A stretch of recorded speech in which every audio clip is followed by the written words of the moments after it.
साथियों, कथित आज़ादी के बाद हमारे देश में आर्य यूरेशियन विदेशी ब्राह्मणों का कब्जा हुआ और वो कब्जा आज तक न केवल बरकरार है बल्कि मजबूत भी हुआ है। लेकिन हमारे देश में बढ़ती बेरोजगारी का जो समस्या है उसे आज तक शासक वर्ग के लोगों ने उस समस्याओं का समाधान नहीं किया। ये सब शासक वर्ग के गलत नीतियों का परिणाम है। आज हमारी सबसे बड़ी समस्या हमारे देश में बेरोजगारी का है। बेरोजगार व्यक्ति जब परेशान हो जाता है तो कुछ भी करने के लिए तैयार हो जाता है। वैसे तो रोजगारी व्यक्ति को देश समाज के अर्थव्यवस्था में योगदान माना जाता है कि वो योगदान करता है, लेकिन वहीं बेरोजगार व्यक्ति घर, परिवार, समाज और देश के अर्थव्यवस्था पे बोझ हो जाता है। यही बेरोजगारी का सबसे बुरा पक्ष सामाजिक है और यही समाज में शासन व्यवस्था के प्रति विद्रोह की भावना पैदा होती है।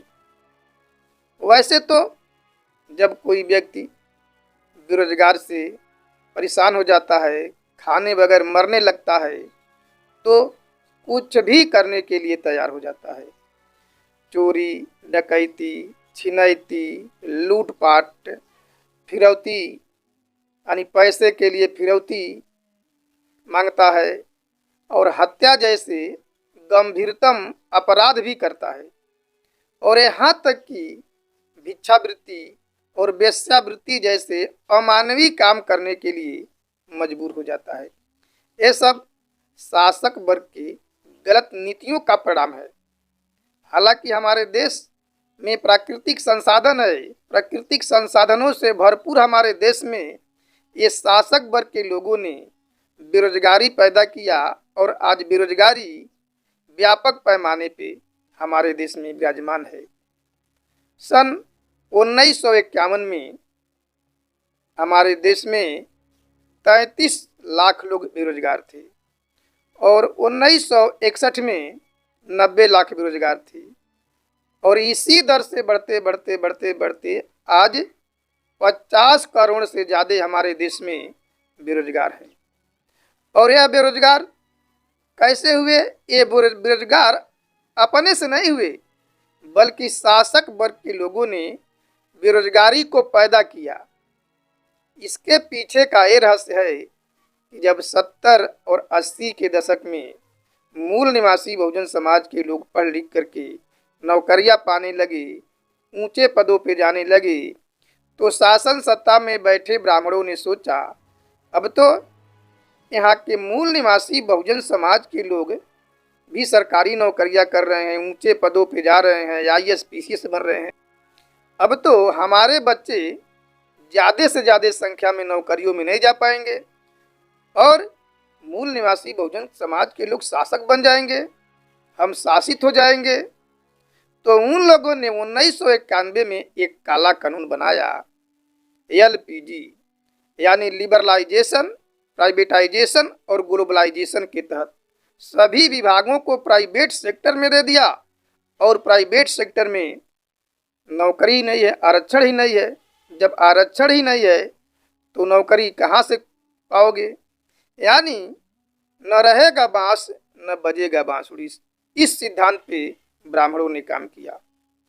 1991 में नई आर्थिक नीति के तहत शासन सत्ता में बैठे ब्राह्मणवादियों ने, नीति निर्धारकों ने नई आर्थिक नीति में जो पैसे का निवेश किया वो मूल निवासी बहुजन समाज के लोगों को नज़रअंदाज करते हुए केवल विदेश से पैसा लेकर के देसी विदेशी पूंजीपतियों को मालामाल करने का काम किया। छोटे छोटे उद्योगों पर भी देसी विदेशी पूंजीपतियों का कब्जा कर लिया।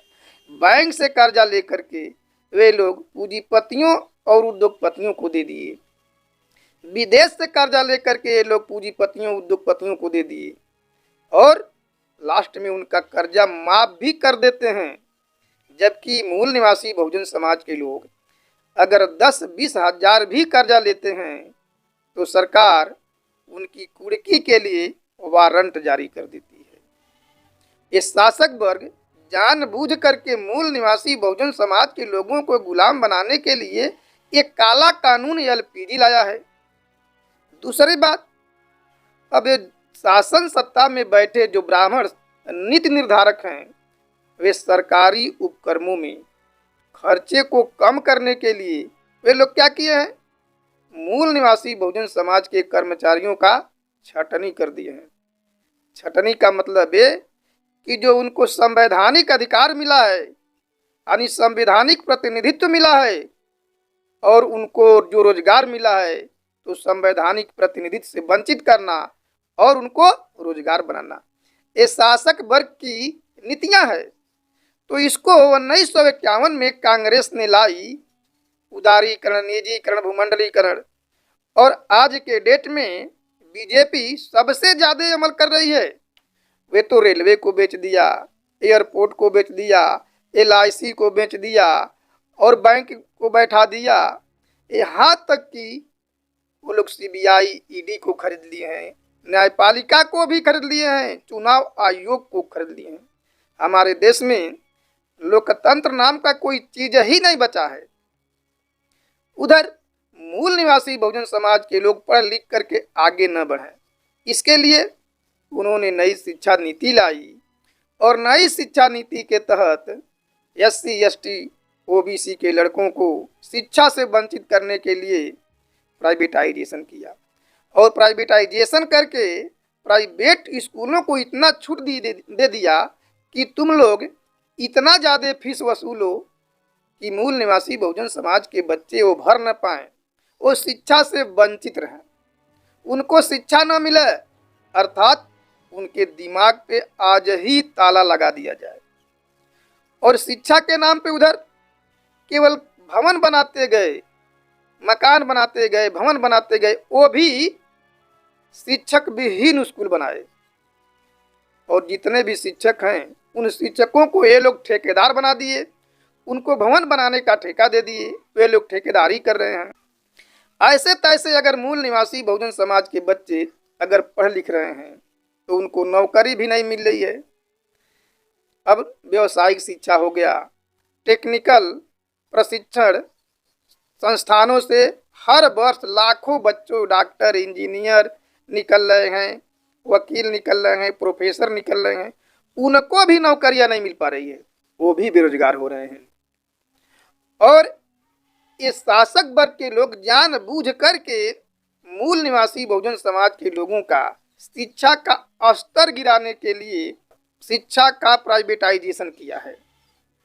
और कृषि जो है, खेती बाड़ी, इनका जो है कि खेती बाड़ी आज के डेट में घाटे का सौदा हो गया है।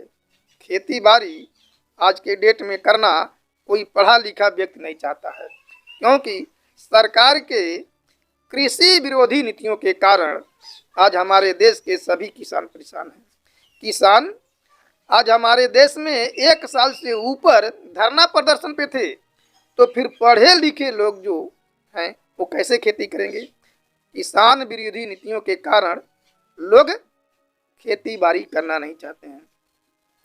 केंद्र के सरकार में और राज्य के सरकार में लाखों पद, कई विभागों में लाखों पद खाली है, लेकिन सरकार उसको आज तक नहीं भरी है। एससी, एसटी, ओबीसी के योग्य छात्रों को ब्राह्मण आयोग घोषित करके उनके स्थान पे अयोग्य ब्राह्मणों को भर्ती कर दिया है। इसीलिए मूल निवासी बहुजन समाज की संख्या, आबादी लगभग सरकारी नौकरियों में बहुत कम है, और जो अयोग्य ब्राह्मण है जिसकी आबादी 3.5% है, वो सरकारी नौकरियों में 80% काबिज है। अगर सरकार ईमानदारी से एससी, एसटी, ओबीसी को आरक्षण देती, यानी आरक्षण का मतलब उनको भागीदारी देती, उनका हिस्सा देती, और विभागों का प्राइवेटाइजेशन नहीं करती, तो मूल निवासी बहुजन समाज के युवाओं को बेरोजगार होने का कोई मतलब नहीं था। और जब इनको 100% आरक्षण मिलता, भागीदारी मिलता, तो फिर सरकारी नौकरियों का सरकारी कंपनियों का, सरकारी विभागों का प्राइवेटाइजेशन भी नहीं होता, क्योंकि मूल निवासी बहुजन समाज के लोग कर्मठ हैं।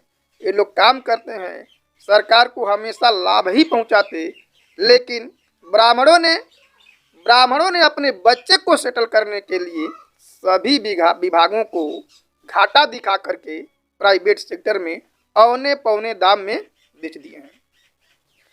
तो यदि मूल निवासी बहुजन समाज के लोग बेरोजगार हो रहे हैं और यदि बेरोजगार हो करके अपराध करते हैं, अपराध में शामिल होते हैं, तो उनका शिक्षित होने पर धिक्कार है। यदि अपराध ही करना है तो जो शासन सत्ता में बैठे आतंकवादी ब्राह्मण हैं, जो सामाजिक, आर्थिक, राजनैतिक, धार्मिक, शैक्षणिक संस्थाओं में जो आतंकवादी ब्राह्मणवादी बैठे हैं, उन आतंकवादियों ब्राह्मणों को यदि वहां से आप हटाने का अपराध करते हैं तो आप इस देश के शासक बन जाएंगे, हुक्मरान बन जाएंगे, इस देश के नीति नियंता बन जाएंगे। और जब नीति नियंता बन जाएंगे, नीति निर्धारक बन जाएंगे, तो आप ऐसा कानून बनाएंगे कि मूल निवासी बहुजन समाज की सभी समस्याएं समाधान हो जाएगी। इसके लिए वामसेप और भारत मुक्ति मोर्चा काम कर रहा है। आप लोग उस संगठन का साथ सहयोग करें, आज़ादी आपके कदम चूमेगी। आप लोगों ने हमारी बात को सुना, इसके लिए धन्यवाद। जय मूल।